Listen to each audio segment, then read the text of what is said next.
This episode is brought to you by Shopify.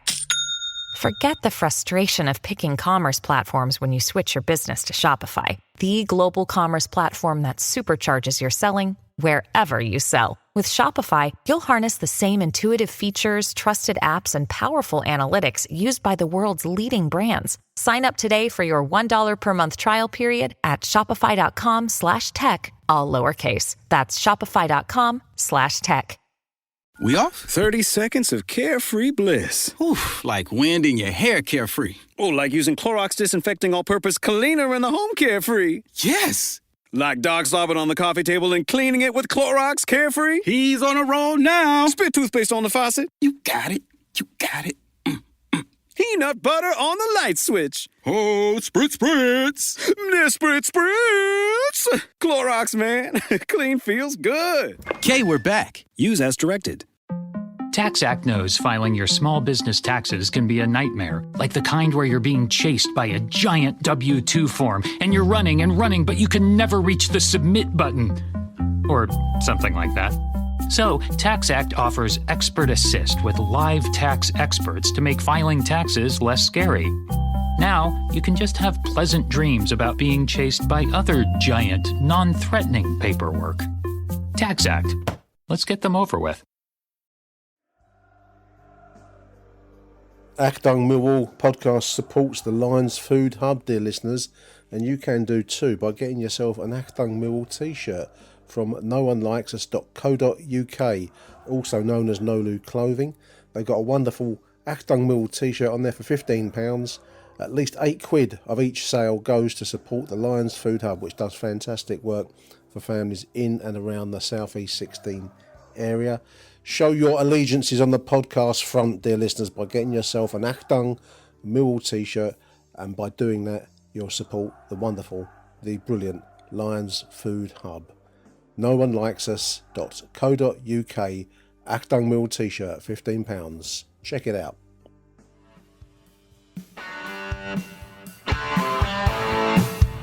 You're listening to Achtung Millwall, broadcasting from the beautiful South Birmingham. Accept no substitute. You know, that's what playing at the Den gives you. When the crowd's behind you, it gives you that momentum. It gives you that extra few yards in your legs to make the tackles, to make the passes, to make the runs, and that's that home advantage. So fair play to the fans for being fantastic today. But yeah, personally happy to be getting a few games on the trot now and feel like I'm finding my feet. So I'm really pleased.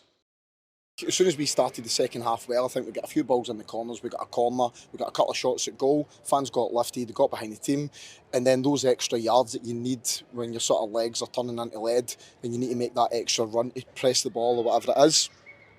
That's what it's all about. And I spoke about it last week, the connection I think with the team and the fans is excellent. I think they can see how hard the players are trying in the gear and everything. They've literally gave every single drop they've got. There's nothing left. So you can't ask for any more than that. And I'm extremely proud of the team. I thought the fans were brilliant. I was proud of how they sort of backed the players today as well. And it's just a really pleasing day for us. Hello, dear listeners. Welcome to part 2 of our coverage, Achtung Millwall's coverage of that magnificent win over Middlesbrough last Saturday. Those voices were, of course, my man of the match, Billy Mitchell, and then the very distinctive tones of Alex Neil to follow.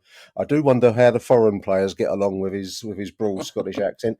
Joining me to chew over such matters and any other diverse things that crop up in the course of our conversation is show regular Merv Payne. Merv, how you doing, mate?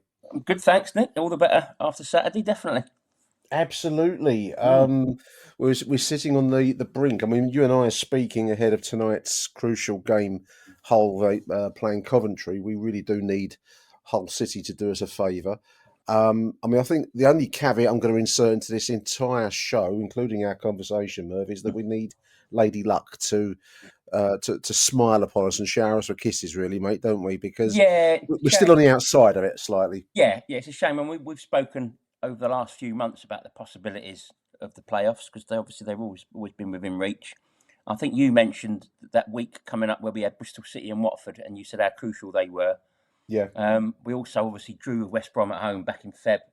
I think if we'd have beaten West Brom and Bristol, well, it's a fact. If we'd have managed to beat West Brom at home instead of drawing and beating Bristol City, then it'd be in our hands, which is the thing. And I think were it in our hands at the moment, I think we would get over the line. But I personally think we're going to look back and say, oh, well, we needed those extra couple of home wins, but still can't complain. And I wanted to mention a stat, which I know you also reposted on X, and I've seen it on Facebook, and quite a few people have mentioned it, and that is the stat that no Championship team has won more matches since Alex Neil took over at Millwall, which is, you know, it's quite impressive. It's fascinating stat, isn't it? I mean, I wouldn't have said that, would you? No. I mean, just as on the inside of the Mill bubble, I probably wouldn't have thought. I mean, I haven't checked those numbers, but I saw the same post. It's actually quite. Betfred, I think, wasn't it? Yeah. What's also interesting is at the end of last season, no championship team won more games than Millwall after Neil Harris arrived. So I don't know if that shows how much the players like a change of manager, or if it's just. I think it's testimony to Alex Neil, because again, a lot of people forget he's only been here sort of just barely 3 months. Yeah, he seems to have been here longer, doesn't he? Yeah, he's been here barely 3 months, and also I don't think people appreciate how little time he's actually had on the training ground with the team. And people might think, well, that's bizarre, because they think, well, no, you get on the training ground with the players in between matches. But there was a spell in his first 3 or 4 weeks where we were playing every 3 or 4 days. Yeah, it was relentless pace, wasn't it? You can't get the players. You can't have the players playing and then get them out on the training ground and say, right, we're going to work on this, work on that, and expect to get anything to actually gel from that. You know, it must have been a whirlwind for him. He's had lots of injuries, as is always the case. You know, he's had new players to try and bring in. I think he's been brilliant, and it's been a revelation. I mean, this is going to be this is going to be a repeat theme of this entire show, listeners. So switch off now if you don't want to keep hearing the people singing the praises of Alex Neil, because it will continue on across the entirety of the show. I was just looking at his post-match comments, Merv, it's on the BBC website. And one thing that really struck me, there's everything that everyone's saying online, but he's both a humble man, if you want to put it that way, but he's also not shy to tell you his strengths. And so this is Alex Neil speaking to the BBC, and I think this might be an interesting, important point, really. He says that he's got vast experience in terms of getting into the playoffs. I've got a lot of experience with various clubs that he's managed in going into these kinds of run-ins as well. We've still got a lot of work to do, of course. We're chasing teams above us, and there are still 2 teams we need to chase down, which is tough.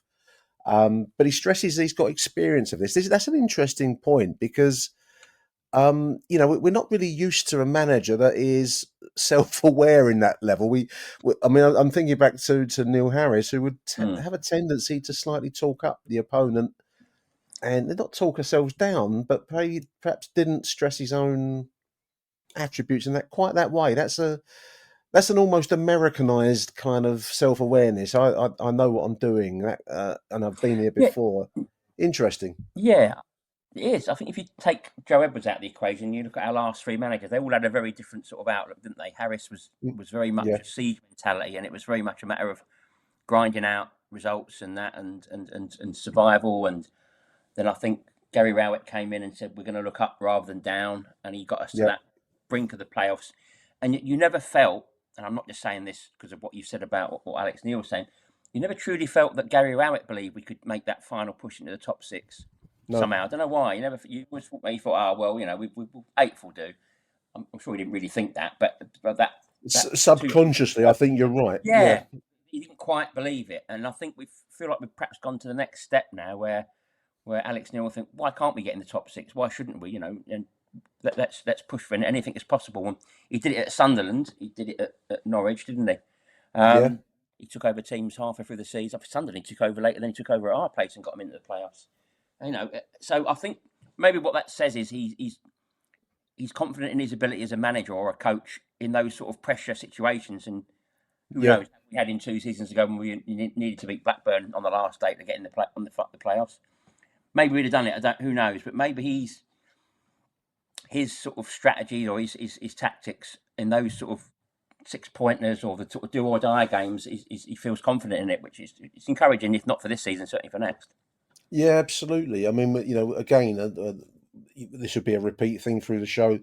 His developmental skills. I mean, there are players. Billy, we've heard from already. My man at a match on Saturday, and Tristan Kramer got it inside the stadium, and I wouldn't argue with that. Yeah. But two players, and I suppose I'm including the likes of Joe Bryan here, Merv, and Yeah. even Mihailo Ivanovic up front, who's almost visibly improving game by game. The Alex Neil and his team, his coaching team, are working with these players and bringing out layers to their game that I don't think any of us probably thought were there. I mean, we'll come back to Billy perhaps later in the show, but I always thought of him as a fairly, that's the right word, not run of the mill, because that sounds cruel, but certainly a midfielder in the mould of every other midfielder that's around.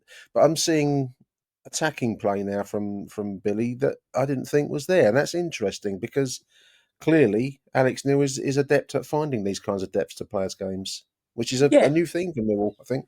Yeah, absolutely. I think it's easy sometimes to judge a player based on the way he's being told to play, and I think Billy Mitchell came into the team, and everyone, their heads were turned. They thought, "Wow, this is a homegrown prospect. This, he's fantastic." Then we started to play a different way, and then of course, and people started judging him based on that. And I think a player is only as good as his coach tells him to play, and if he happens to be playing in a way that perhaps doesn't show off his talents to the full, then it's hard for him. But I think Alex Neil, I think he said this when he first came to the club, that he's always keen to see if players have got other sides to their game. It was something that Brian Clough used to like to do. He used to like to sort of get some sort of rough diamonds together and show them different ways of playing. And I think again, you go back to that confidence that Neil's got in his coaching ability. I think rather than coming in and perhaps as Rowett and Harris did, they sort of thought, right, this is the set of players I've got. This is the best system to do that will get us through. Whereas Alex Neil, I think, is a lot more open-minded about it. Well, we've stumbled across 4-4-2, which is it's never been seen at the Den before, Merv. But we've stumbled upon this revelatory new tactic and two forwards. I mean, many of us said it on Saturday. I mean, that the playing of Imarku as that second striker didn't work, and it takes a bit of courage to change your mind halfway through a game to say that's not happening. We've got to switch it. And he brought in Macaulay Langstaff. I think it's interesting to see a manager that is bold enough to make an error and then correct it. It's an unusual thing, isn't it? Oh yeah, I think all the best coaches do that, But I did feel sorry for Imarku because it's clearly not his position. But obviously Alex Neil's hands were tied a bit in that he couldn't play Coburn. So I think had Coburn been a permanent Millwall player, obviously he'd have started with him.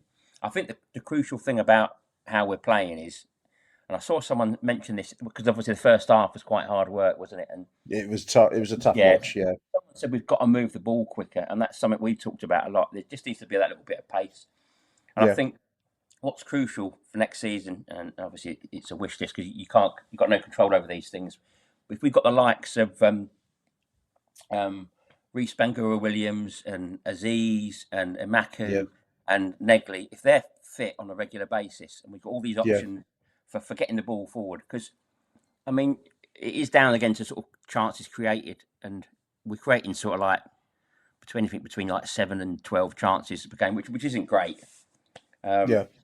And I've seen all sorts of stats. We're probably halfway down on that, but if we can just get creating more chances, the likes of Coburn and Ivanovic are going to score goals, and I think our best chance of that is with these creative players, which we've had really crap luck with injuries with. Yeah, injuries is a curse for the season, and we saw obviously goal scorer Camille Negley, really nicely taken goal, but he limped off, clutching his hamstring. It looked like, and I think the word on the street is that's him for the season. There, season done. Yeah. And we've also got, just to mention those creatives, we have players that we haven't really seen yet, which is Benicio Baker. We haven't seen him. We've seen Zach Lovelace in the place. We haven't seen the new, Rangers version of Zach Lovelace that's come back to us. And we have youngsters like AJ Matthews, who we haven't really. He was on the warming up in front of us. Saturday, and he's scoring goals in the academy, in the under 21, which is encouraging. There's optimism. Optimism stalks the streets of Bermondsey, Merv. Definitely. Whether that's this season or not, I don't know. 4 final fixtures, just looking at them on the BBC website. Blackburn away, obviously, this Friday, Good Friday. That's going to be a big game, a tough game. Yeah, We've got to win them all, Merv. I mean, that's we the have. thing. I think it's win them all and hope, like you say, that other things fall our way. Other people stumble. Yeah. Blackburn, Norwich, Swansea, then Burnley away on. So this is not an easy route. There's something in the Millwall psyche that prefers the hard route to the easy route, though. I don't think we've ever really carried the easy route very, very easily. No, I mean, you look at the last time we were in the playoffs and obviously won them. I mean, we made it hard for ourselves by. It looked like we handed the last place to Southend, didn't it? When we that topsy-turvy game at Bristol Rovers, and we looked at, and even in the playoffs themselves, when we drew 0-0 at home to Scunthorpe, you thought it was. But yeah, we do like to do things the hard way. But it's funny you say that. I was actually just before we spoke. This is what you can do when you're retired, listeners. You have loads of time to look back through Millwall playoffs of the past. Something we've never done, Merv, and I couldn't find it if we have done it. Is surged into the playoffs like we are potentially able to do on this. We've not expected it all season. No. If we make it, and it is a big if, then it will come as a total. Out of the blue kind of achievement. Every other time we've made the playoffs, and including, you just mentioned 2016-17, which was the win at Wembley, but we nearly fell out of them on the last day when 3-2 down with how many minutes to go at Bristol was it? I can't remember now, but that was almost letting the sand slip through your fingers. But in 2015-16, which was the playoff loss versus Barnsley, we were top 6 from January, so we expected to get into the playoffs, if not the autos. Same in 2009-10. There was a sense of missing out at one point. We should have been higher, and I think that's a repeat theme as you go back. 2001-2. I mean, we were top 6. 2008-9, we were top 6 from September. 2001-2, there were again similar kind of sense of missing out on the automatic promotion spots. Fell away in 99-2000, semi-final loss v Wigan. Top 6 in 93-94 from November, falling away towards the end of the season. And then 1991, way back to that awful Brighton double fixture.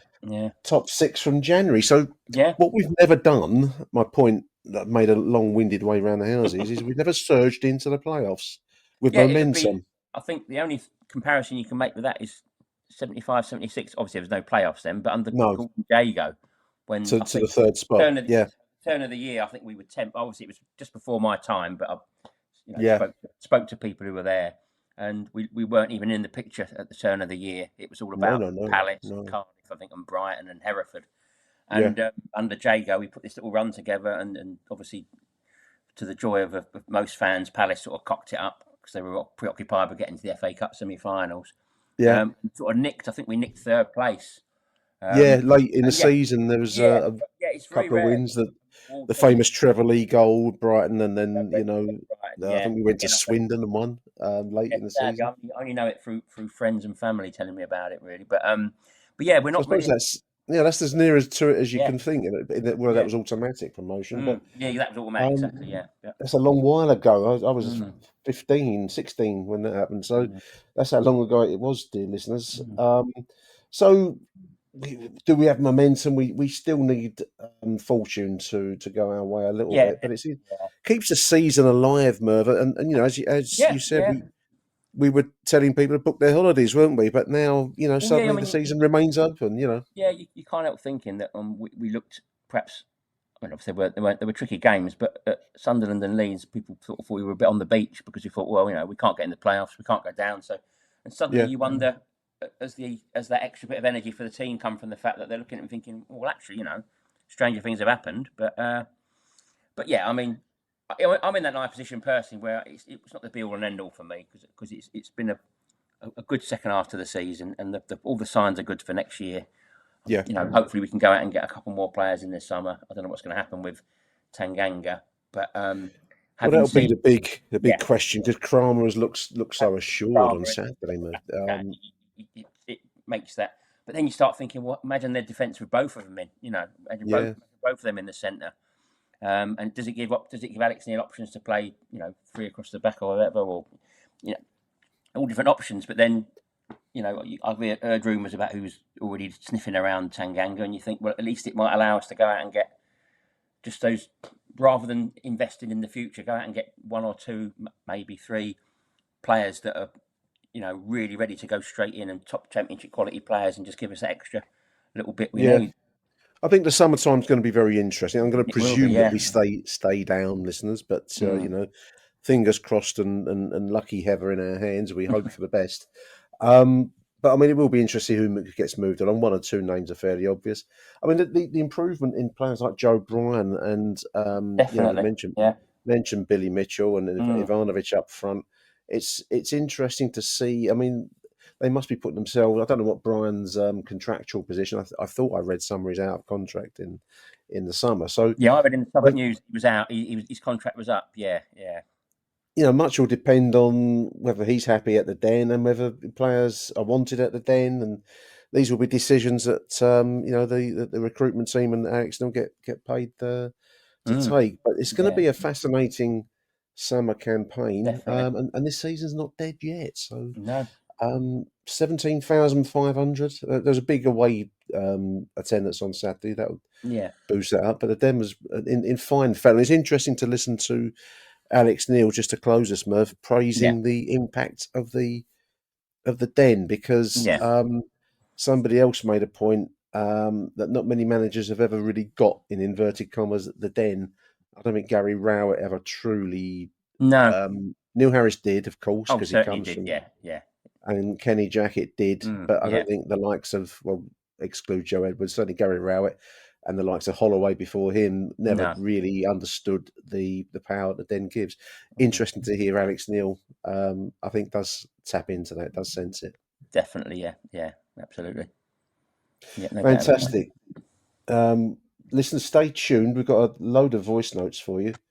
I'm going to let you go, Merv, if that's okay, mate. Yes, cheers, mate. Good to talk to you again, mate, and we'll probably catch up maybe next week and see whether our season's still alive or whether it is time to go to Margate with your deck chairs. Wherever you want to, Fallaraki, wherever you want to go with your deck chair, listeners. Big thank you to Merv Payne. Thanks for coming on, Merv. Appreciate it, mate. Cheers, Nick. Cheers. This episode is brought to you by Honda. Introducing the all-new, all-terrain Honda Passport Trail Sport, the most off-road capable Honda Passport Honda has ever dreamt up. The Passport features increased ground clearance, roof rails on all trims, and available specially developed all-terrain tires. And you'll stay comfortable with tri-zone climate control and available features like heated and ventilated front seats and a panoramic moonroof. Learn more at honda.com/passport. Now through April 14th at Sephora, everything you love is on sale. I don't gotta choose, I'll take this and that. That's right, everything. Save on your beauty faves at Sephora, now through April 14th. I'll take this and that. Find brands like Rare Beauty, Youth to the People, Day, Glossier, and more on sale. Shop at Sephora and Sephora at Kohl's today. Limitations apply, must be a beauty insider. See terms at Sephora.com for complete details. Revolutionize your cooking with the Tefal Infrared Air Fryer. Watch as your food crisps up through a large lighted window and delight in faster, crispier, and juicier results with no preheating thanks to Tefal's advanced infrared technology. Discover the future of cooking and bring innovation into your kitchen by visiting Tefal.com. Achtung, Millwall.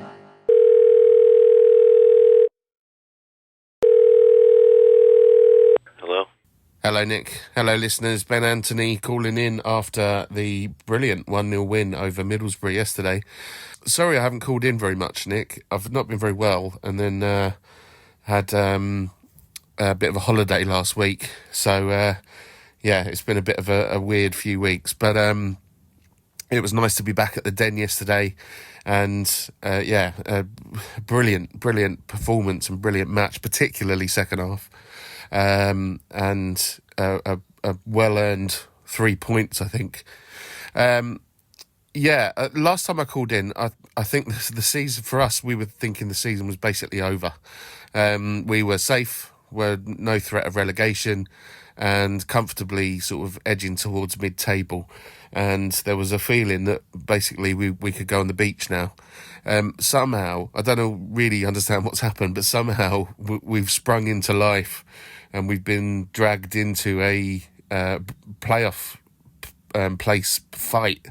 So it's fantastic to be going to the Den in April with something to play for at the top end of the table.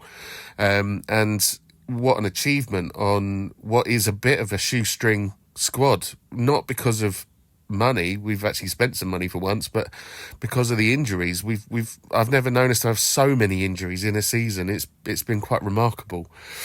A few players I think deserve a few mentions, and I imagine a few of them will come up a few times, but Kramer and Cooper, that partnership has been really excellent those last two games. Still hoping that Tanganga can make an appearance again. But under them two, certainly feel very comfortable with Leonard and Brian able to support. A sort of mark of respect to Ryan Leonard, I think, for his adaptability. He went from playing kind of right back and then I think briefly went into the centre of midfield, and also ended up playing on the right wing when Negley had to come off. So he had a bit of a run around yesterday. Billy Mitchell, so excellent yesterday. I think he was the man of the match for me, and it was just really nice for the fans to sing his name, and I think that would have meant a lot to him. He's been through the ringer this season and deservedly getting a lot of respect, because those last few games I think he's been absolutely top class. I also wanted to mention Macaulay Langstaff, who I did not rate at all, and frankly was quite keen for him to go in January, but he came on second half substitute, and I've got to say the work rate that he put in yesterday, and he had a couple of chances, arguably could have had a penalty, but just the sheer work rate, determination, effort from a player who could have had his head could have dropped and could be struggling for confidence and form, but he come on determined and ready to change the game yesterday, and I thought he played a massive part actually in that performance. So well done to him. Gutted for Negley. What a shame, because that goal, and I thought he was absolutely superb. And then to go off injured, what a shame. But that goal could mean all the difference for our season. So, he can we can look forward to seeing him again next season. And the season is still alive. Let's hope Coventry lose on Monday. All right, speak soon. Come on, you Lions. Ben, it's great to have you back on the show, mate. Wish you well in your recovery. Sounds like Millwall's doing its bit to cheer you up somewhat, raise your spirits. I'm actually recording these words in the voicemail section of the show, listeners, before I speak to Merv later on this afternoon. So if any of this sounds disjointed or repetitious, I apologise. I'm just probably doing it the odd way round at the moment. But I thought I'd just record this before I speak to Merv later on. Nice little piece there from Ben. I mean, I'm sure these are going to be repeat themes and across our voicemails. It was a repeat theme across our part 1 show with Harry yesterday and Aussie Dave in the stadium. And I'm sure it's going to be repeat themes for all the voicemails, because it is something of a wonder that we are involved in this playoff shootout. And I'm speaking to you right now before Monday night's game where Coventry play Hull. I think that's at Hull's ground. Is it the KC Stadium still? I can never remember what they change his name every week, doesn't it?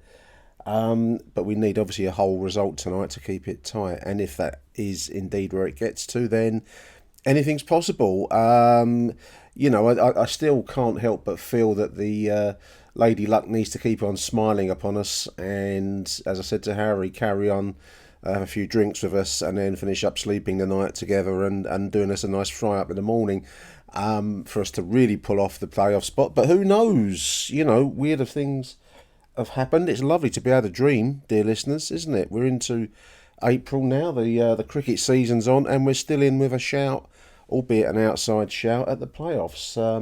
But we're alive, and all the time we're alive, then there's hope. Again, repeat themes. Billy Mitchell, man of the match for me yesterday. It was an immense performance. I may well have discussed this with Merv. I've certainly discussed it with Harry yesterday.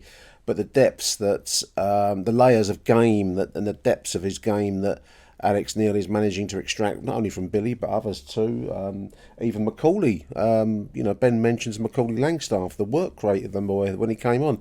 Given that he's hardly featured this season, the chances he has had, it hasn't worked for him. A lot of question marks over his level, but he certainly put it in on Saturday when it was needed most. But going back to Billy, wonderful to see. We've started off the show with a quote where he's speaking to Mill TV about the impact of the Den, and so did Alex Neil mention the same thing. I think it was a wonderful Den occasion on Saturday. And interesting that there weren't that many tourists in Block 1. I don't know what it was like around the ground wherever you were, dear listeners, but it did seem to me to be primarily Millwall in there rather than the Groupon crowd. And I'm not knocking the Groupon crowd because, in the end we've got to put bums on seats, but it was a much more raucous, passionate affair as a consequence to that, I personally believe. But there we are. Kramer and Cooper, what a dilemma, what a selection dilemma Alex Neil's going to have when Tanganga is back to fitness. I don't know how I'd pick. How would you pick, listeners? I mean, looking at Kramer on Saturday, I was only half jokingly mentioning, the Milan side and the Maldini-esque play of the boy, because he was cutting balls out, he had a vision and a defensive mentality. You can see why he's been signed, put it that way, and hats off to the recruitment team for finding him. As for the old workhorses, Cooper, Leonard and Brian, well, they're really raising their game too, so it is fantastic. Yeah, I'm sure others will be mentioning Negley. It was a brilliantly taken goal, wasn't it? And for him to go off having pulled up with his hamstring again, maybe he was rushed back too soon. I think Alex Neil almost said as much in his post-match press conference, speaking to the London News Online. I'm sure I read that quote that it might be have been too soon for him to put that amount of effort in, but it's a crucial goal, and if that's his contribution for the season, as it seems likely, then it's some contribution, I've got to say. So brilliant stuff, well-earned 3 points, as Ben says there. And no, we're not on the beach yet, Ben. We've got a while to go before we can get our bucket and spade out, mate. So good to hear from you. Let's move along now, and next up will be Angelo. Hello, Nick. It's Angelo, mate. Thought I'd just give you my 2 penneth while I'm driving home. I actually saw you today, Nick, but I couldn't catch you. You walked past. You had a lovely, sexy blue top on. I was just on the side, but I didn't manage to catch you, say hello. But anyway, is it going to happen, Nick? Is the dream going to become reality? Unbelievable the way things are progressing. Obviously, as we stand now, 2 points off the playoffs, although we've got to wait to see what Coventry do away at Hull on Monday night. If Coventry win, then we'll be 4 points behind. So, but listen, we've won 3 on the trot now, all by 1 goal, and we've got winnable games coming up, and then we got that last game against Burnley, last game of the season. Anyway, the game, I just want to say, Tristan Kramer, absolutely superb. What a performance from him. And if Tanganga does go in the summer, we have got a more than capable replacement. The guy was outstanding today. Brilliant. The other outstanding player for me was Billy Mitchell, and it was great that the crowd was singing his name, giving him the appreciation. This little drop of the shoulder thing that he does now, that creates him space in the middle. He was in the thick of it the whole game. Fantastic, Billy. Brilliant stuff from him.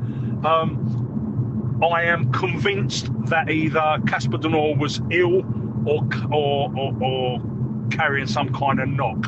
I kept seeing him; he was struggling to keep his breath. There was just something not right about Casper today, and I was quite happy when they took him off quite early doors second half. There was definitely something wrong with him today. It was either an injury or an illness for sure. I thought the BFS, Mihailo Ivanovic, that was probably his best complete performance as a striker. I feel like at the beginning of the season, the centre-halves were having too much of an easy game with him and Langstaff. but I felt that today he won so many flick-ons, Ivanovic, and he's becoming a better and better striker. The all-round game, the holding the ball up, winning the flick-ons. I thought he'd done great today. Didn't have any chances, but he just was a pain in the arse for their defenders. And I thought Langstaff made a difference when he come on. He was great. Super goal. Negley makes it in the middle of the field. And then obviously make sure that he's in there to put it away very composed. The poor guy looks like he was in tears, because that's probably season over now, isn't it? It looks like a hamstring, which, listen, some people are saying, did he come back too early? The other injury was an ankle injury, so it's just one of them things, it is. I feel sorry for the guy, but great finish. And I believe Jensen may have made an unbelievable save at the end, but because I'm down the other end of the stadium, I didn't get a really good view of that. But yeah, great scenes at the end. Players were over the moon. Alex Neil was over the moon. Everyone's going home happy. And let's just hope that on Monday night, Hull do us a favour. And then, Alex Neil kept saying it, let's keep the season alive. He's definitely kept it alive. But yeah, brilliant second half performance. And very, very happy again. 3 wins on the trot. Come on, you Lions. Nick, I hope you're well, mate. Take care. Bye-bye. Yeah, that late Lucas Jensen save, Angelo, was a tremendous save. It was a very tight angle, but the Middlesbrough forward was in space on the far side of our 6-yard box, put it in. Basically, he got a block on it somehow. I don't know. I sit above that area on block 1, looking down on it, bird shit corner, and I had a great view of it. And I thought it was in the net. I'll be honest with you, listeners. You've probably all seen it since on the highlights reels, but in real time, it was a magnificent save. And I only half mischievously put a picture out online of Lucas Jensen as a given that Billy and Kramer and even Angelo mentions Ivanovic up front. There's plenty of contenders for man of the match out there on Saturday, listeners. It was that level of team performance. But I thought, a mischievous shout for Lucas Jensen because he made 1 or 2 smart-looking saves in the first half as well. And that was certainly a match winner, or match saver, I should say. We were leading.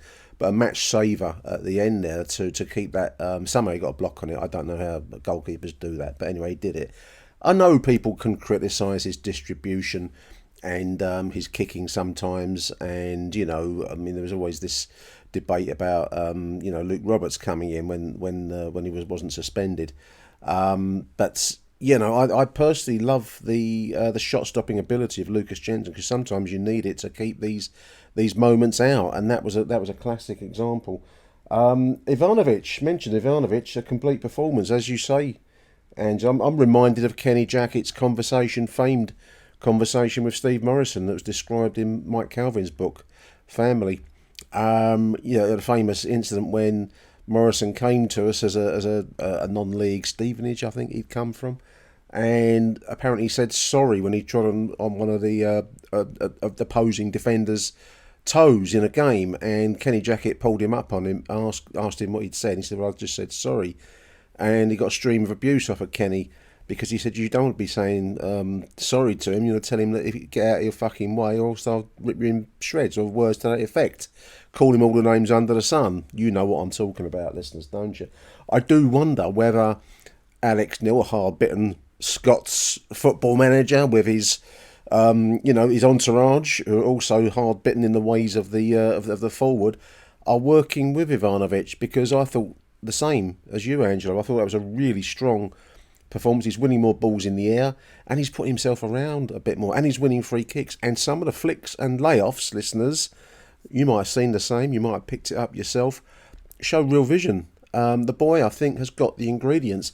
I do wonder, and was regret the wrong word? I don't know, but there's a sense of regret that we didn't see more of him earlier in the season, and that he wasn't given perhaps more of a kindly, loving response, and work with the player rather than being the object of someone's personal feuding, let's put it that way, because I don't think that helped the boy's cause. But he's certainly coming through now. So many players, we've mentioned Billy already, I shall mention him again, because I'm personally believing that working with Alex New, I think he's actually a top quality manager, and I think his staff are quality coaches, and I include even dear old Dave Livermore, who used to get slaughtered and slated, but he's still there, and I don't think Alex Neil has mugs around him, and it's interesting to see the depths, as I've said already, the depths and layers that they're bringing out of some of our players. It's going to be very interesting what happens with Jeff at Tanganga. Obviously, a huge amount might depend on how this playoff run finishes. We're by no means in the slot yet, but if this does lead us on to the Wembley way, then a lot might ride on the outcome of that game if we get there. And as Angelo says, dreams are becoming reality, but one game at a time.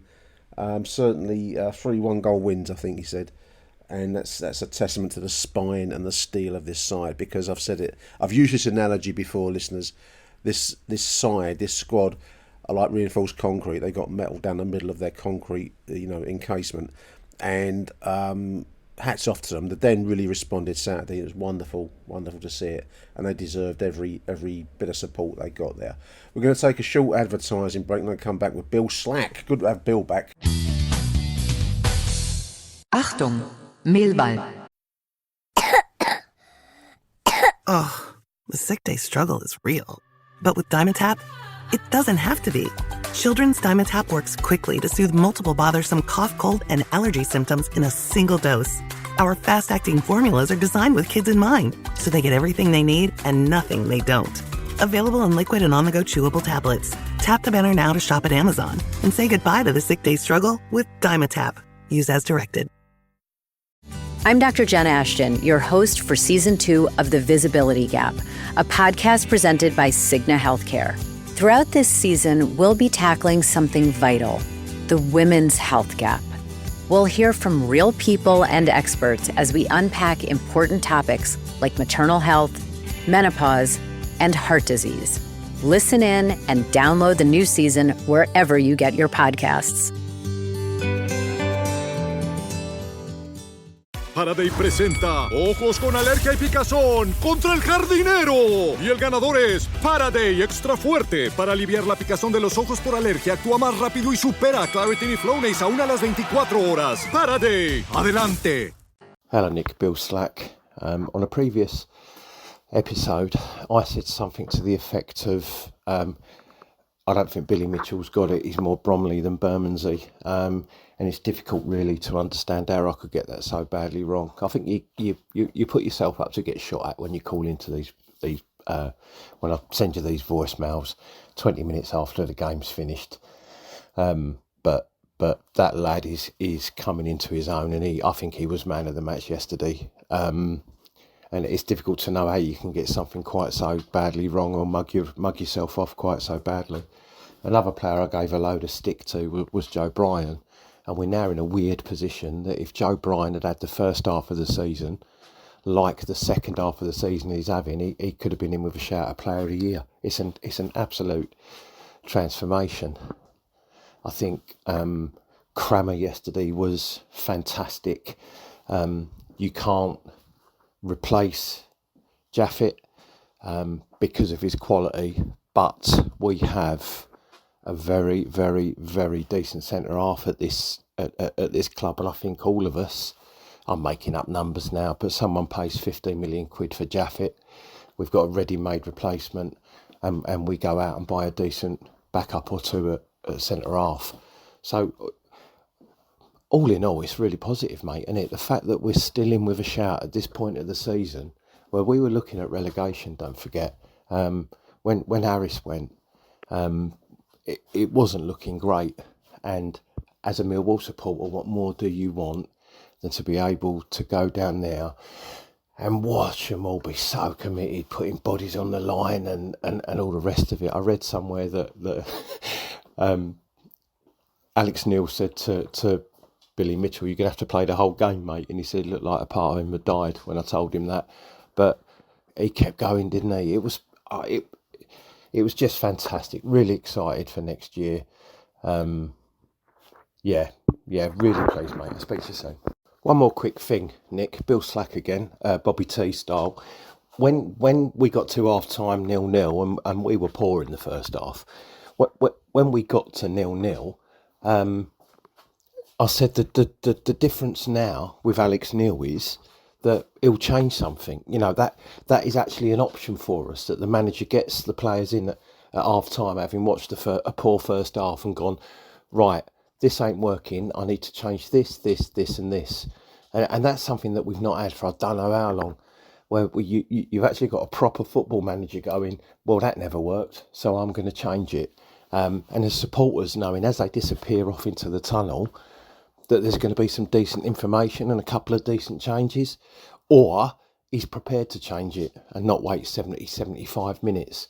We've got a proper football man in charge. And I think the penny's beginning to drop with him as well, how special this club is. I hope so, because I've been nothing but impressed by the fella. I'll speak to you soon.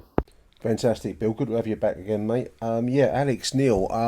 This is going to be a repeat comment, listeners, so I'm going to apologise if you're going to get bored with listening to the Alex Neil worship that's going to go on in this show, probably up until the end of the season, I would imagine, because the transformation that Bill's mentioned and others have mentioned, Angelo and others have mentioned, in the way some players are finding, what should we call them, hidden depths to their game. I mean, Billy, I always thought of as Bill said there, you know, I mean, I love Billy. He's always seemed like a nice boy, and, you know, Millwall fan, and, you know, his mum follows me on Twitter, all that kind of thing. You know, it's part of the Millwall family, but I never really believed that he had levels to his game that he could shift up to. Does that make sense to your listeners?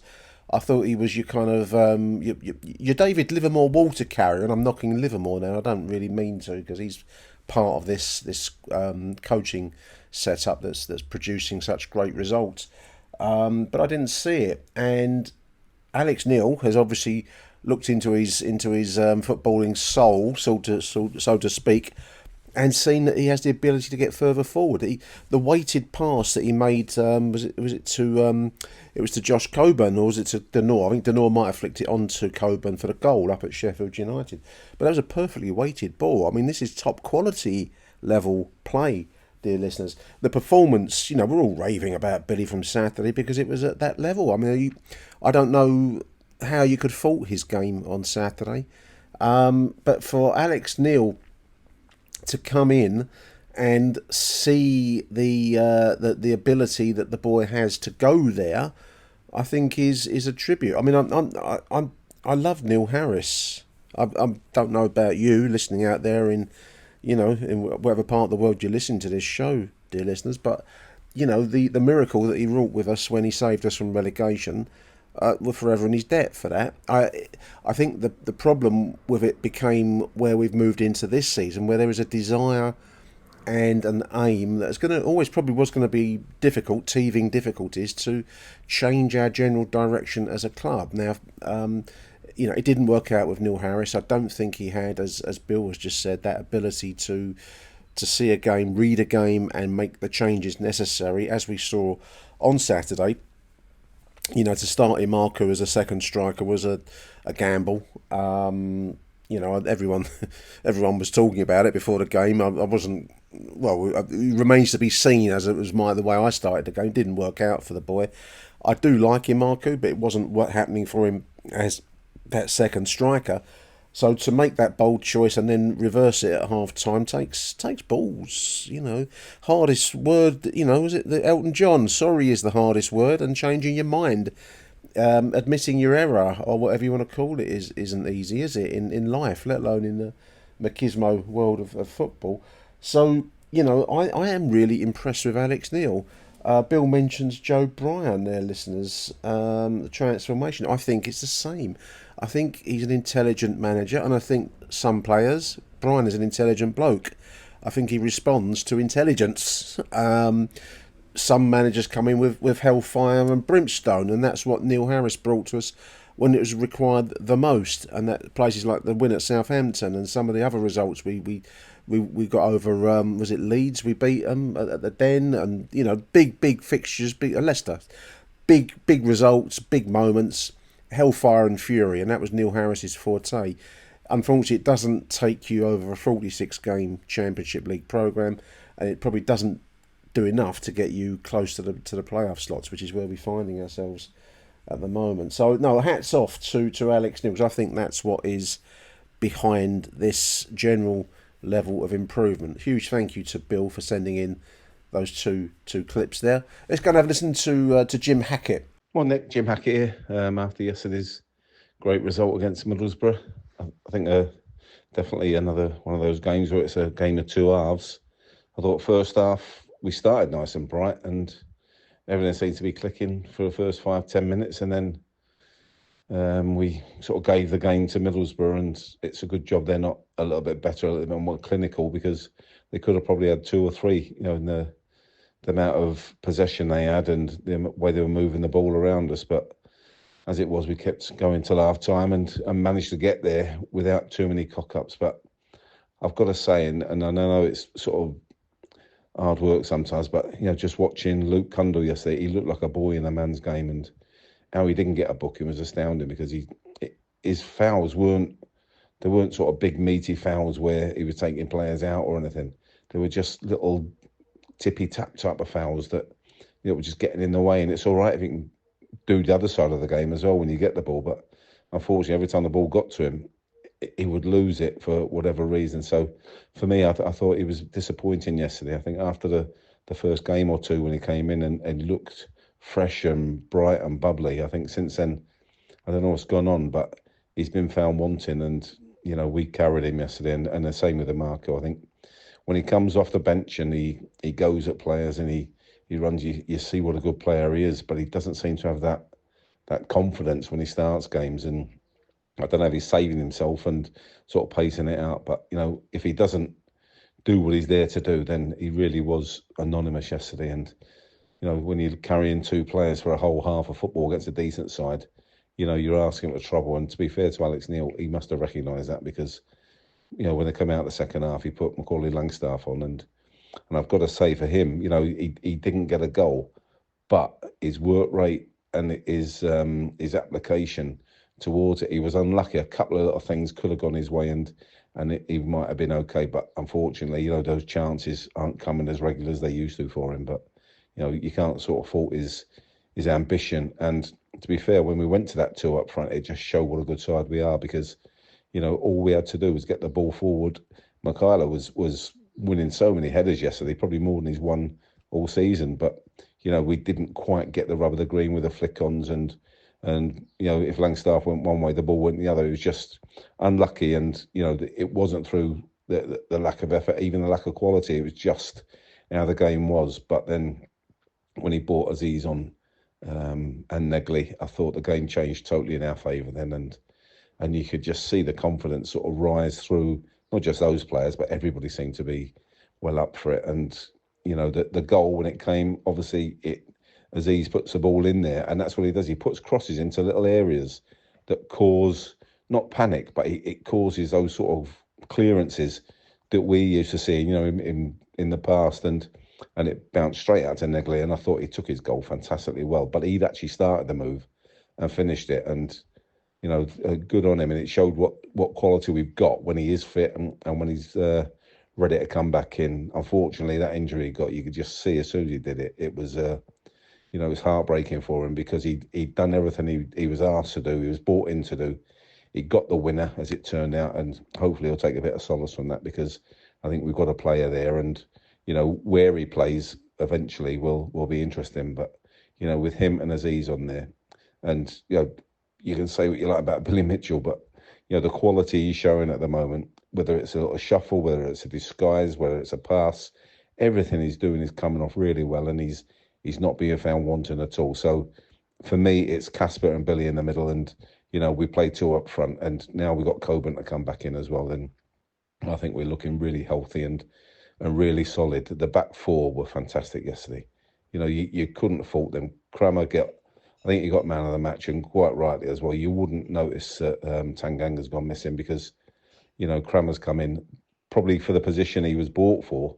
But if not, if he was bought as a left-sided central defender, he'll do a job there as well, But him and Jake look nice and comfortable yesterday, just as they had at Sheffield United. And then you got Brian on one side and Lenny on the other, and we look solid. And then go back to the goalkeeper. He looked fantastic yesterday. He brought off a great save. And you know what? That's what he's there to do. But, you know, how many times in the past have we been let down by the keeper, have nothing to do, and then when he does have something, it all goes tits up. So for me, the whole squad yesterday, and I would take Imarku and Kundal out of that, because I thought we carried them, and you know, we can't afford to carry anybody. The style of football Alex Neil wants to play with those two up front, we can't carry players anywhere else. And unfortunately, we did yesterday for half a game, but the second half, it was back to the Sheffield United style of play, and the quality we've got there. When everybody's fit, it's going to cause him problems, obviously, with team selection. But surely the tactic now has got to be those two up front. And if we can get sort of Langstaff buying into that, which he looks like he is, then there's no reason to think that in time he will become that second striker and, you know, help out, because he did fantastic well yesterday. For me, man of the match, I'll go for Crammer, but it could have easily been Billy. And, you know, there's two or three others there that put their hands up. But overall, I thought second half, once we started getting at him, I thought we were more than comfortable. I didn't think Middlesbrough offered a lot second half. They had their opportunity first half. Second half, they didn't. And now we're in that awful position of a little bit of hope coming up. Now, the big one is Coventry on Monday night against Hull. If they don't get a win, then it gives us sort of, you know, that sort of extra impetus. But at the same time, I think the style of football we're playing, confidence isn't going to be a problem. I think it's now down to the players executing it and getting the goals and keeping them out at the other end, because we're now looking strong. And when you look at some of the fixtures other teams have got, you know, there's teams playing each other, and we haven't got too bad a run in. Obviously, it's out in, not quite in our hands, but it can be in our hands to get there. So let's hope that everything goes our way, and we're still pushing and frightening everybody in the Premier League that we might get into the playoffs, because that'll be a nightmare for everybody. Okay, so on we go to Good Friday, and come on, you Lions. Yeah, the hope that kills you. Big thank you, Jim. You're right. Hope is now stalking the streets of Bermondsey, isn't it, listeners? Justifiably so. I mean, we're on a roll. How long can that roll continue? I don't know. As I've said already, I'm speaking to you at the moment ahead of tonight's game, Hull versus Coventry. This might all sound like, you know, yesterday's fish and chip paper by the time you actually get to listen to this. But anyway, you know, it's fun while it's lasting, and that's the way I'm trying to look at it. I just wanted to come back to Jim. I mean, I agree. Luke Kundal was well off it yesterday, and he actually was hooked at half time, wasn't he? Very hard to see. You know, it's hard to see much. You know, much of any value. I didn't see anything he contributed to that half of football at all. I mean, the only thing I would say is that it's clear to me that Alex Neil is working with players and producing, you know, with a bit of time and a bit of TLC, he's producing qualities out of players that aren't showing much or haven't traditionally shown much. So I'm gonna sit in hope that Luke Kundal and Idemo Mark, who I like. Probably like Idemo more than I like Luke Kundal, to be up front. But I'm hoping that both can develop layers to their game. I think that you know, it's a very promising start by Luke Kundal. Did he get the goal? Was it Swansea? No, it was Swansea. We haven't played them yet. But anyway, he got a goal, didn't he, when he first came to us, and he's gone off the boil rapidly ever since. But there must be something there, and I am strongly hoping that Alex Neil and his coaching team can find what lurks within Luke Kundal and bring it out, because there's nothing much to be shown on Saturday. Idemo, pacey, strong, but a little bit one-dimensional. That's my assessment. I'm sure it's the same for you, listeners.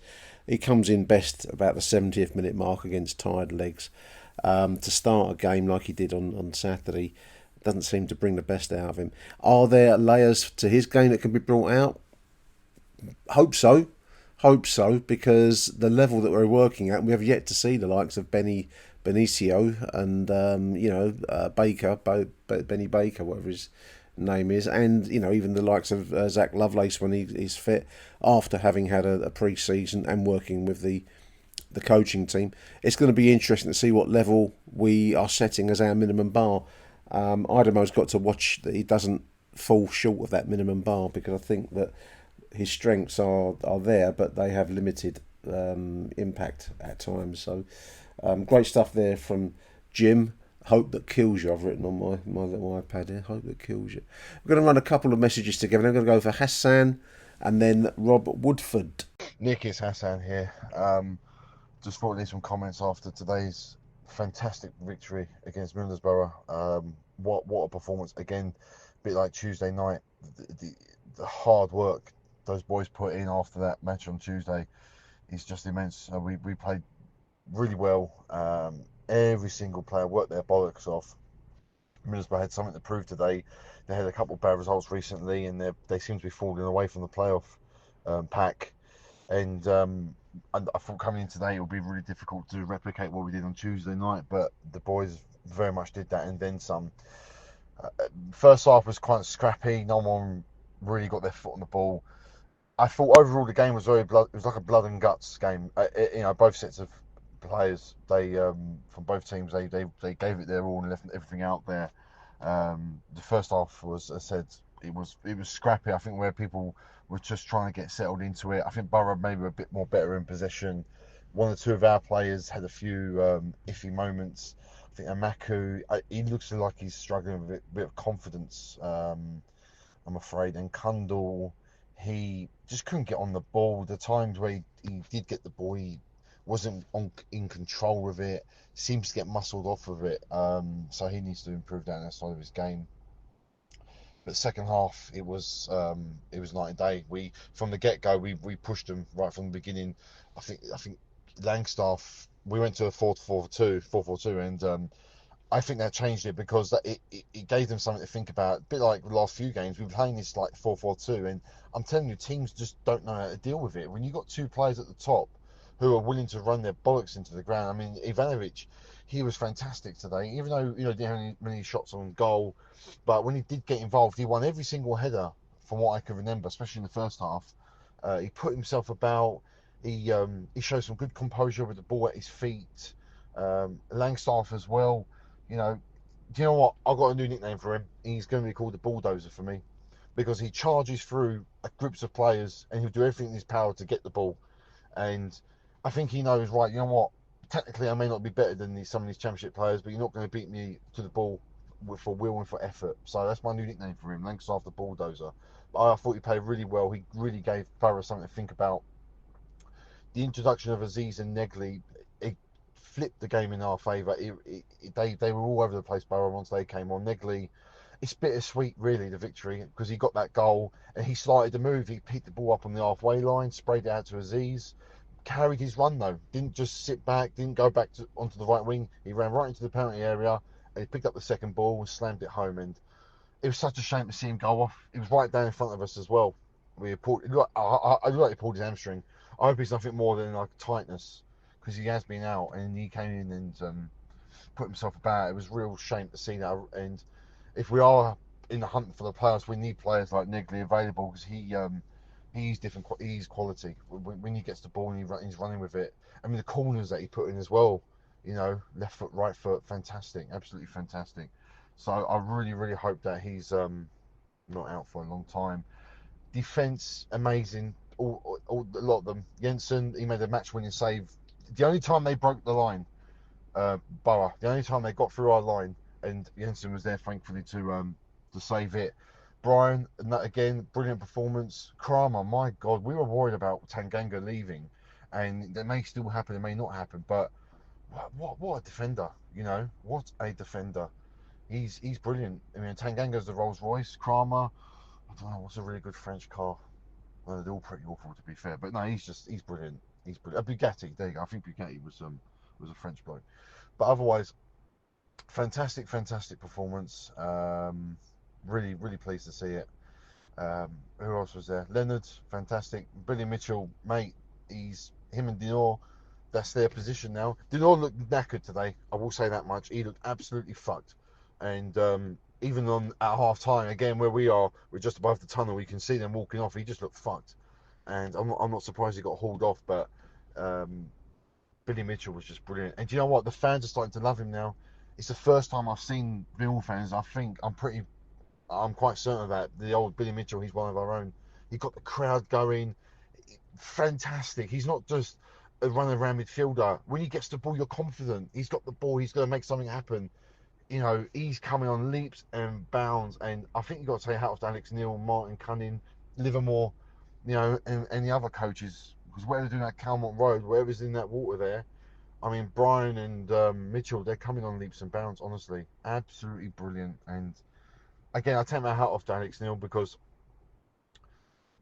at the hour mark, it was still 0-0. We went 1-0 up. He still kept the same shape. All right, we never get to come off. We had to bring Wes Harding on, but he didn't go too defensive. He still kept two up top as much as possible, and it was brilliant to see. And I think I'm starting to see Alex Neil now. He's starting to get Millwall, which is key. Kenny Jackett knew it. Bomber knows it. Gary Rowett didn't know it, but I'm not going to hold that against him. It's not a Gary Rowett knock-it show. But Alex Neil is starting to understand it. He made that point. I think it was after either the Pompey game or Sheffield United. He said about the crowd, bringing the crowd into play. He gets it now. And at the end of the game, the way he was going round, he understands. Like, do you know what? These lot, get them on side. We can make miracles happen. But let's see. You know, we still got nothing to lose. You know, we're not expected to get in the playoffs. So we should just enjoy it. Just enjoy as much as we can. Let's keep on winning and let's try and get to Swansea at home, home game of the season, and Burnley away with something to play for. That'd be great. I think at the least just to see the panic in the Premier League if we get in the playoffs. But it's all good. It's all good. It's a good Saturday night and lovely weather to top it off. I hope you're well, Nick, mate, and all the best. Cheers. Nick, one other thing. Referee, absolutely abysmal. Useless. Obviously, got the memo from the FA and the Football League to stop Millwall any way they can. Thankfully, it didn't work out for him. Absolutely awful referee. Hope we never have him again. You know, well, I thought we were bang on it for 90 minutes. You know, in my opinion, Nick, this was our best home performance of the season. You know, and expending so much energy, I was thinking we might have to hang on towards the end to get over the line. But, you know, we were very positive in trying to force that killer goal. And I was very impressed with Alex Neil's tactical nous and substitutions at the right time. You also have to be impressed with his post-match interviews, detailed and honest and no bullshitting. You know, Billy was my man of the match, but I can understand why Kramer got it. You know, he's playing well in his rightful position, isn't he? Ivanovic is going to be a top player. He's only 20 and he gets into some great positions and a little bit of guile and experience and he will be our next £10 million player. Shame about the Negley injury, but what a terrific strike to win us all 3 points. 3 wins in a row and we have some momentum going into the last 4 games and Coburn will be available for selection on Friday. But I've been trying to manage some people's expectations post-match. Just to be clear, we are currently 2 points off the team in 6th place, but we are 3 points off the playoffs. Just to get your head around that stat, add 2 points to our total right now, and you will find us in 7th place, not 6th. It's just simple mathematics, and any mathematician will tell you that yesterday's win meant that we are finally safe from relegation. Just thought I'd mention that, Nick, because, you know, next season will be our 9th consecutive in the 2nd tier, which equals our best ever run at this level. Now, we were bang on it yesterday. Let's hope that Hull City are bang on it on Monday night. Come on, you Lions. At Rocket, we believe everyone deserves their shot at the American dream. So if you're feeling locked out of home ownership, we're here to give you back the keys. We're opening doors, breaking down walls, and doing everything we can to turn renters into owners. And we're not going to stop until we help everyone home. To find out more, visit Rocket.com. Rocket, own the dream. Look around. You can find cars like these on AutoTrader, like that car right in your tail. Or if you're tailgating right now, all those cars doubling as kitchens and living rooms are on AutoTrader too. Are you working out and listening to this ad at the same time? Well, multitasking pro, cars like the ones in the gym parking lot are for sale on AutoTrader. New cars, used cars, electric cars, maybe even flying cars. Okay, no flying cars, but as soon as they get invented, they'll be on AutoTrader. Just you wait. Auto Trader. Thank you, Rob, and thank you, Hassan, just before Rob there. Yeah, a lot of good points being made in both those messages, not least Rob's one about managing your expectations, listeners. I don't know what you do with your spare time, dear listener, but I seem to be spending a lot of time on the World Football Championship predictor site. It'll give you all the fixtures for the final few games, final 4 games, and you can fill in the scores as you see fit, and it'll show you a projected league table. So of course I'm going through it like a silly boy at the moment. I try to err on the side of realism, dear listeners, because you don't want to tempt Lady Fate, do you, and start putting in silly results that suit Millwall. It's still quite difficult to see a route through to the playoffs for us. We do need Lady Luck, as I've said already, to be very accommodating indeed for us, and we need to win the lot, really. I predicted Millwall win every single game, because that's the kind of route to the playoffs, and then we need other games to go our way. And it's true that some of our rivals for the top 6 are having to play each other. They could take points off each other, but you have a go. Worldfootball.net, I think it's called Championship Predictor. There's loads of them online. I find that one pretty good. And your choice really, when you start to sit down and do these kinds of things, is how realistic do you want to get. And if you're realistic, I still think we're on the outside of the window, looking at the scrumptious dinner inside. But fingers crossed, listeners. You never know. I just want to mention a few of Hassan's points. Alex Neil getting Millwall. I do agree with you, Hassan. I mean, we've played the post-match interview, or a little clip of it that the club put out on social media, where he says, how important the crowd. Well, I do think he's a Scotsman. He understands the impact of crowds. I don't know from what his background is, but the Rangers and the Celtic thing, both of which is fueled on big crowd impacts in their games. So to find it in London, I think, is probably not what he might have been expecting. He's managed at other clubs where the fire does not burn in the belly in the same way as the Den does when there's a glimmer of success on the horizon. So I think it's probably surprised him, taken him aback. I would include some of the foreign players as well. I mean, Kramer, coming from French, I think lower level French football, and he was at Exeter. This must be like firewater for him, to play in front of the Den when it's on it. And it gets up from here, Tristan, if you're listening. This was only the start, mate. If we do get close to the playoffs and we do start to get down to the big games, where the big stakes are really on the table, it goes up from here. This is only a start. If you thought Saturday's atmosphere was good, it goes up from there. He is a good player. I was trying to think. I can't think of any flash French cars. Renault aren't very flash, really, are they? More everyday production cars. A very nice level Citroen, I suppose, would be, but that don't sound quite like a Lamborghini, does it? Good stuff there from Hassan and Rob. Big thank you to both.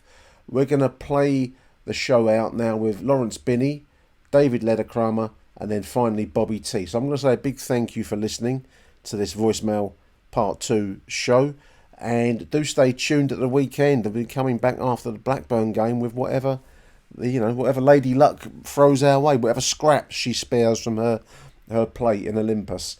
Fingers crossed, dear listeners. Thank you for listening. From me, Nick Hart, big thank you. Arrivederci Millwall. Bye for now. Right, Nick, it's Lawrence Binney here calling in after Millwall 1, Middlesbrough 0.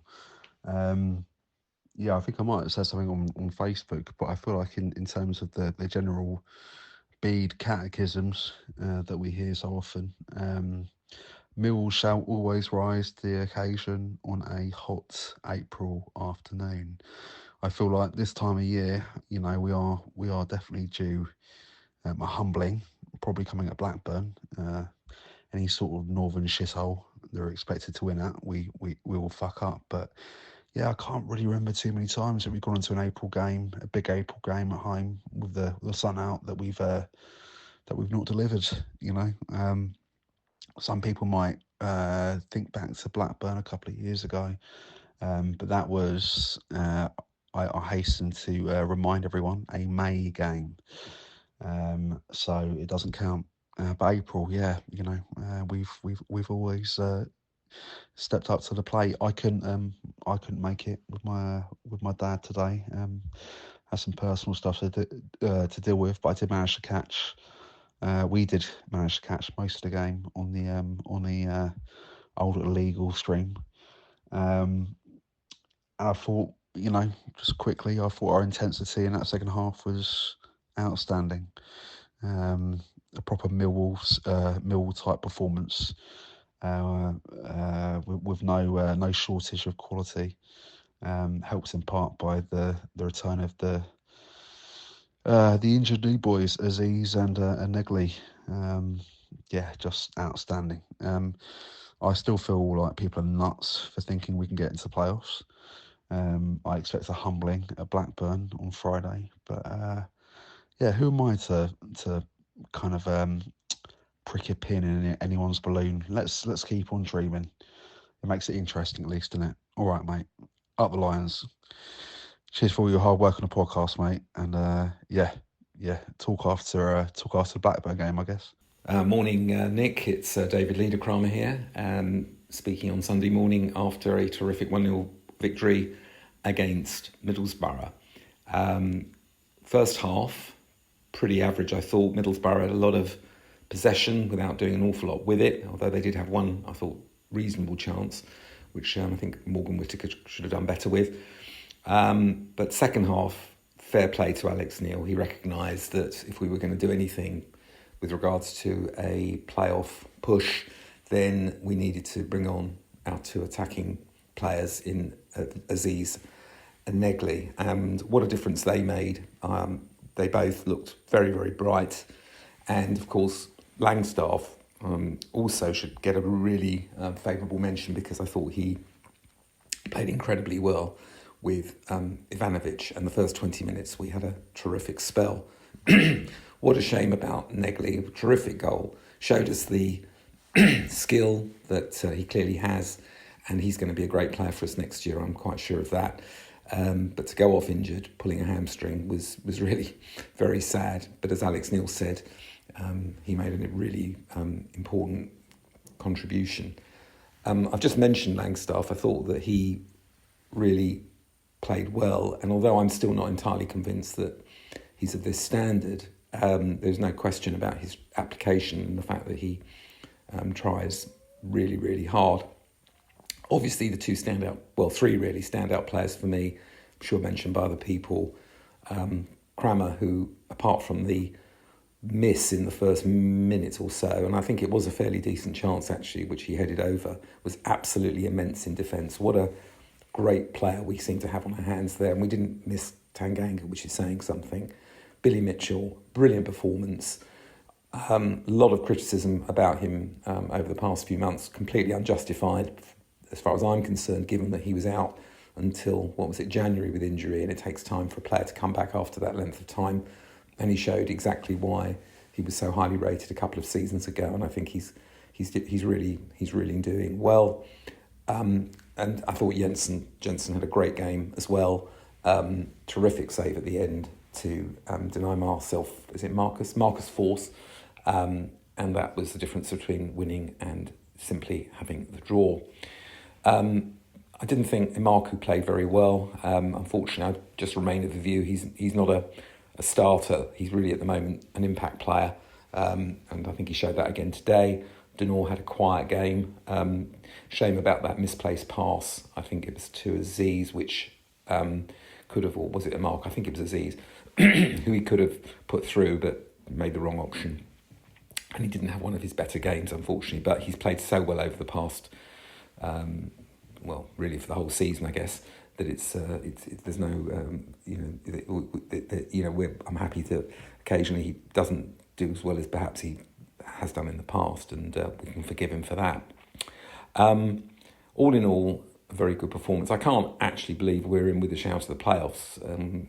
Back in January it looked all doom and gloom, and can we avoid a relegation scrap when we let that last-minute goal in against Cardiff? But now we are on the brink of, the playoffs, which is incredible. I still don't think we're going to do it. I still think it's a bit too tough, and there are too many points, particularly if Coventry win on Monday night. But having said that, what a fantastic position to be in. And finally, all credit to Alex Neil. He really shows us why he's a top-class manager. He's got the right idea. He brings the crowd into play by making attacking substitutions. I accept, of course, that he has players at his disposal who previous managers have not. He's got a much better quality of squad, but even so, he's got that attacking intent, and he really understands that as Millwall fans, we want to see something like that and go down fighting rather than simply shut up shop and hopefully nick a result. It was a great day for me yesterday. I went with my son and my two grandsons. Negley's goal was right in front of us. We were, well, not right in front of us, we were in the family stand, but it was terrific to be able to celebrate with them all. They don't come very often, so that was a great day out for me, and of course, that's what memories are made of, isn't it? Anyway, onwards and upwards, Blackburn away on Friday. Who knows what can happen? Come on, you Lions. Just a little interjection to congratulate David for his family day there. That's really nice, mate. I thought the whole vibe of the Den yesterday, I've said already on this show, it was very much a Millwall occasion rather than perhaps, you know, and I'm not criticising the tourist market, but it does tend to have a slightly diluting effect, I think, sometimes. I stand to be corrected, listeners, but I think, you know, Saturday was very much a Millwall day, and, you know, people bringing their families and friends, and that was very much the vibe up there in Block 1. I just wanted to also just reinforce the Venerable Bede's point about Millwall shall rise to the occasion in April. Lawrence has made that point. I think we do need Lady Luck. I think also that might not help our cause, leave aside the points total, but we've got a comparatively poor goal difference compared with some of our rivals, so that's a point in practical effects, isn't it? So no, I mean, we do need some very favourable results starting tonight, Hull versus Coventry, and then we need that to continue on over the next few weeks. But keep your fingers crossed, dear listeners. So, end of interjection. Big thank you to David and Lawrence. We're going to play you out now, as promised, with Bobby T. Until next edition from me, Nick Hart. Arrivederci Millwall. Thank you for listening, dear listeners. Bye for now. Good afternoon, Nick Hart, Achtung Millwall. Bobby T here. More relaxed now, a lot more passionate stuff. I just wanted to give you analysis of the season, well, the last run-ins, basically, these last 4 or 5 games coming into it, basically. Look, I mean, where we are now as a team, Alex Neil, you know, beginning of the season, what was it, 17th? And look, he's done well with the players, the injury we got. My little, what's the word I'm looking for, basically, like, whatever happens now these last 4 games, I don't see us going to win all 4. Is it 4 or 5? I think 5 to go. Personally, I mean, look at last night. What I'm trying to say to you is basically, we've come so far. We've got to build for next season. I'm not saying we don't deserve the playoff push role, but the games, when you look back on it, if you think carefully, like whatever happens now, the one in Middlesbrough Saturday, I unfortunately can't go. I can't go to them all. I can't win them all when I work in hours. But yeah, Middlesbrough, yeah, can't go to that. I'm working. But my take on the man of the match and what I said about Joe Bryan, all players, all that, they've put a shift in these last 10 games. Alex Neil's got them playing. Don't know about the Millwall way, but anyway, I'm going a bit sidetracked and I'm waffling as you are, but I'm more calmer now. What I'm trying to say to you is, what really, like last night, what really kills me is that fucking Lampard, last minute commentary, it's killed it now in a way, basically, because it's not in our hands. It was never in our hands. So, but when I look back on the season, like again, was it Bristol City at home? Is it Hull at home? We lost, I don't know. I think we lost to Coventry at home. Frank Lampard, but Joe Edwards effect. Now, these results, like last night's one, it's not on our hands. It's going to come back to bite us.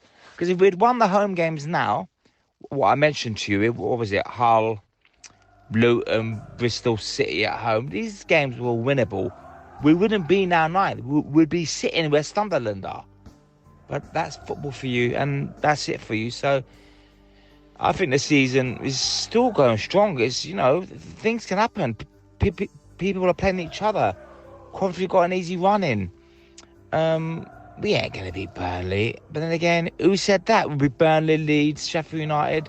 We are Millwall. Anyway, enough ranting and raving. I'm going to Swansea. I'm not going to any more away games. Achtung, Millwall, Nick Hart, Bobby T, signing off. That's all I'm saying to you. It's been a great season. They've pushed as far as they can. We've got 4 to go. We keep going. But if we get in the playoffs, do we deserve the playoffs? When we get there, lottery. Oh, hold on.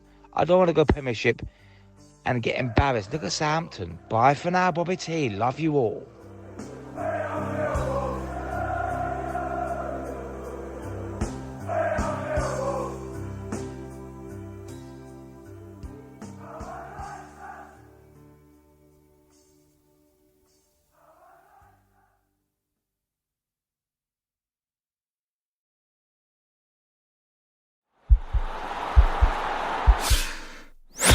This podcast is part of the Sports Social Podcast Network.